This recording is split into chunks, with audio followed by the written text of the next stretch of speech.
So as you come to sit in front of the painting, the wreath, just taking a few moments to become fully present, perhaps by feeling the weight of the body on the chair,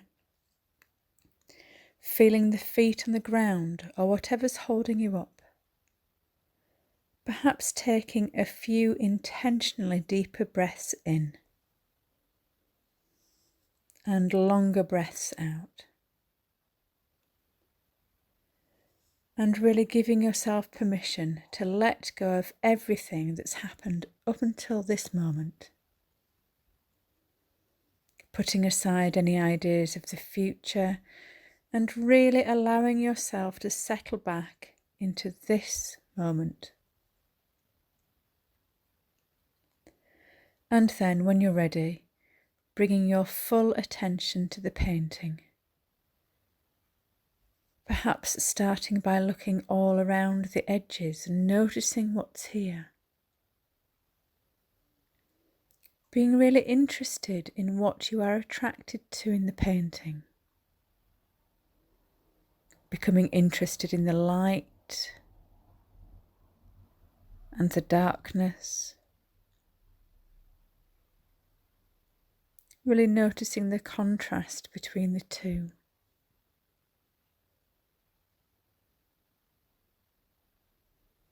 And giving your full attention to the colours now. How many colours can you see here?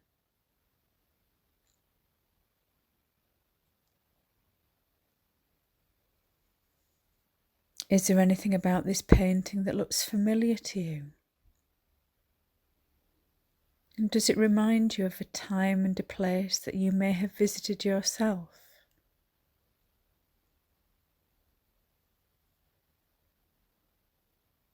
And when you're ready, bringing your attention to the wreath itself now and the flowers that are here. Really noticing the textures. How might the flowers feel to the touch?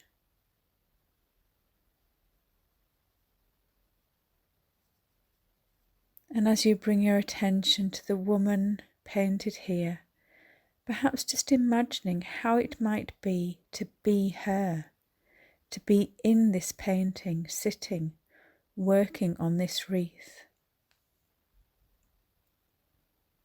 How might she be feeling? What sounds might she hear? How might the room smell?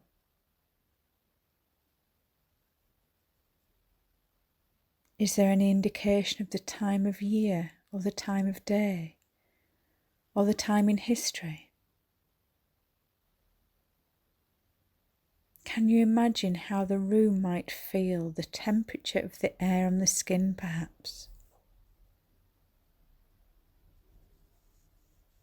Now bringing your attention back to yourself in the room that you are in right now.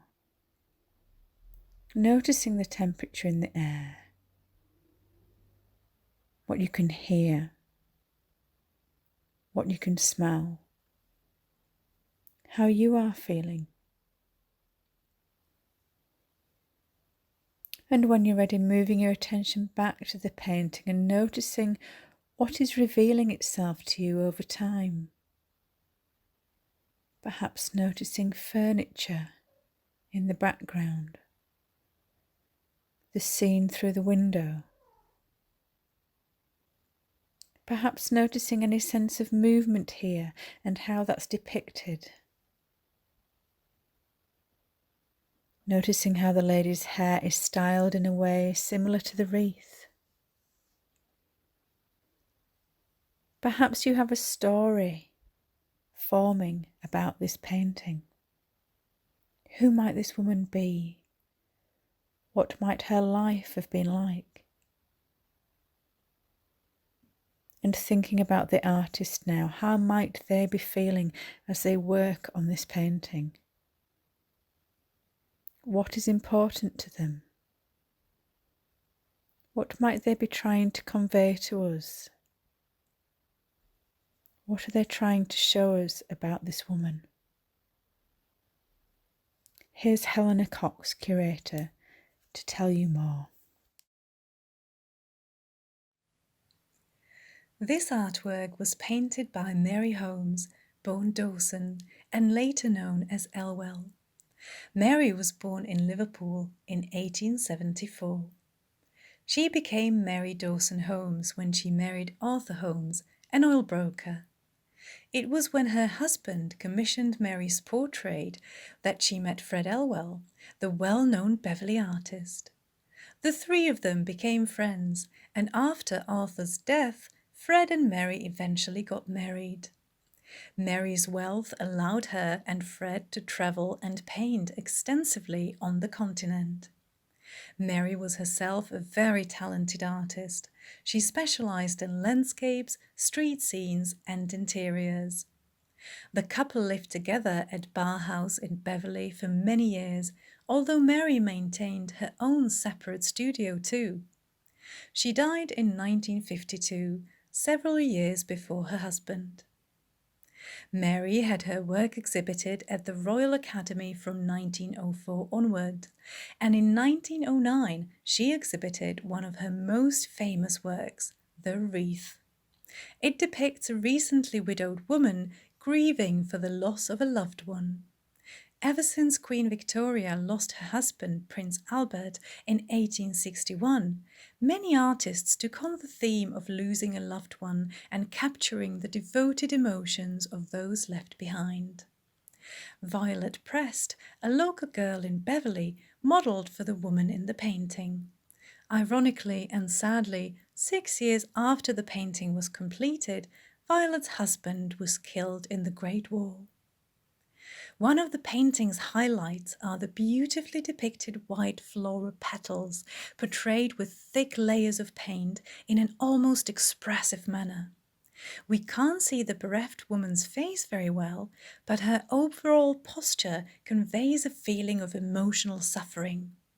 Behind her is a heavy dark curtain, as if symbolically separating her from the rest of the world, represented by the window on the left. The window oversees St. Mary's, one of Beverley's beautiful medieval churches. Although the figure herself remains hidden from the source of light, there is still hope in the painting, mainly in the gorgeous white flowers which flood the centre of the composition as a wave of beauty and uplift. However difficult the woman's life seems to be at the moment, the brightness of the flowers symbolizes hope and new beginnings on the horizon.